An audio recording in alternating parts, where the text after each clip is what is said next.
Tokyo Grand Slam 2014. In the under 66 kilo semi-final, 17-year-old Hifumi Abe faced Masashi Ebinuma, the reigning three-time world champion. This was more than a fight between two Japanese judoka. It was a clash between an established champion and a teenager who was beginning to prove that he already belonged at senior world level. Ebinuma immediately showed why experience matters. Within about 30 seconds, he took the first score, a yuko, against a reigning world champion. Falling behind this early can force a young athlete into panic. The common mistake is to attack from too far away, chase the score, and lose posture. Abe did the opposite. He stayed aggressive, but he stayed organized. Watch the gripping exchanges. Abe does not simply lock one grip and wait. He keeps the kumikata active, adjusts his hands, changes the angle of his body, and keeps making Ebinuma reset. This is important. Against a technician like Ebinuma, allowing a stable preferred grip means allowing him to build posture, distance, and attack on his own terms. Abe's pressure is not only physical, it is positional. He keeps asking Ebinuma the same question in different ways. Can you keep your balance while I change the direction, the grip, and the rhythm? That repeated pressure creates small reactions. A step backward, a hip turning away, a hand changing position. At elite level, those small reactions are valuable information. This is where the technical story becomes interesting. Several of Abe's early attacks do not score, but they are not wasted attacks. Each entry shows him how Ebinuma defends. Abe can see when the hips move back, when the weight shifts, and how Ebinuma tries to recover his posture. The attack becomes a test, and the defense becomes information for the next exchange. Notice also the difference between speed and timing. Abe is fast, but speed alone does not explain his judo. He often attacks as Ebinuma is moving, not after Ebinuma has already settled. That matters because kuzushi is easier to create when the opponent is already transferring weight. Abe keeps searching for the instant when movement makes balance temporarily vulnerable. Ebinuma, meanwhile, remains compact and technically disciplined. He does not give Abe a clean throwing line easily. His defense absorbs pressure, controls the hips, and prevents several dangerous entries from becoming scores. This is why the contest is so useful to study. Abe cannot simply impose one favorite technique. He has to read, adapt, and continue building the next opportunity.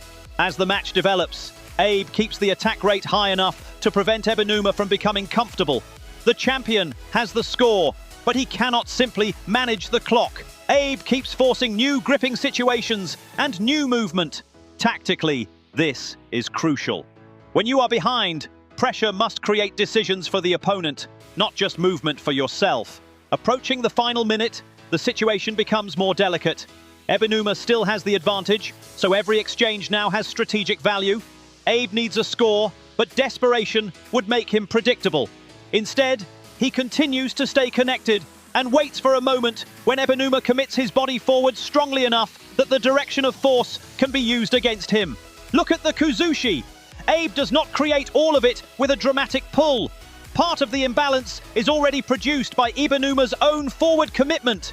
Abe recognizes that movement and redirects it. This is one of the highest level ideas in judo. Sometimes the opponent provides the energy, and your task is to connect to it at exactly the right moment. Now the tsukuri, Abe brings his body into the correct relationship with Ebinuma's center. He stays tight, gets underneath and behind the line of balance, and keeps the upper body connected. If there is too much space here, Ebinuma can step out or rotate free. Abe gives him almost no time to recover before the finishing phase begins. The kake is ushiro-goshi. Abe lifts and rotates through the counter, using Ebinuma's forward action and his own hip position to take away the remaining support. The throw scores waza-ari in the final minute. Technically, the beauty is in the sequence, reaction, connection, positioning, then execution. The throw is only the last visible part. This is why I would not describe the result simply as a teenager being more explosive than an older champion. Abe's explosiveness mattered, but the decisive factor was his ability to remain tactically clear after going behind. He kept gathering reactions, kept the gripping battle active, and recognized the exact moment when Ebinuma's attack became an opportunity. The semi-final also tells us something about elite mentality.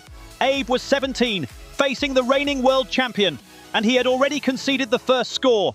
Yet his judo did not become chaotic. He continued to attack with purpose. That ability to stay technically disciplined under pressure is one of the qualities that separates a spectacular athlete from a future champion. Abe's success here is also about emotional control. After conceding the first score, he never allows frustration to change his judo. His posture remains active, his attacks remain purposeful, and he continues to search for technical answers rather than forcing the contest.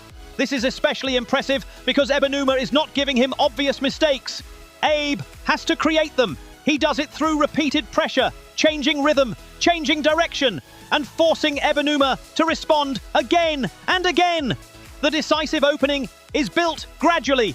Another detail is Abe's willingness to attack without becoming predictable. He does not simply repeat the same entry. He changes the timing and the angle, which makes Ebinuma defend different situations. That variety keeps the champion from settling into one defensive pattern. The final counter only works because Abe is still mentally and physically connected to the contest. He sees Ebinuma commit forward, reacts immediately, and does not give him time to recover. At this level, the difference between a failed counter and a scoring counter can be less than a second. This is also why ushiro-goshi is such an intelligent answer in this moment. Abe does not fight against the direction of Ebinuma's movement. He accepts that forward force, connects to it, and turns it into rotation and lift. The opponent's commitment becomes part of the throwing mechanism. For coaches and athletes, this contest is a good reminder that combinations are not always two visible throws in sequence. Sometimes the first attack creates a reaction, the second exchange changes the posture, and only later does the real scoring opportunity appear. Abe's judo here is already showing a mature principle. Do not attack only the body, attack the opponent's balance, reactions, and decisions. When those three begin to break down, the throw becomes much easier to finish. Abe's judo here is already showing a mature principle. Do not attack only the body, attack the opponent's balance, reactions, and decisions. When those three begin to break down, the throw becomes much easier to finish. At 17, Abe was still far from the champion he would later become. But this fight already contained the essential ingredients: pressure, timing, adaptability, confidence, and the ability to convert defense into attack.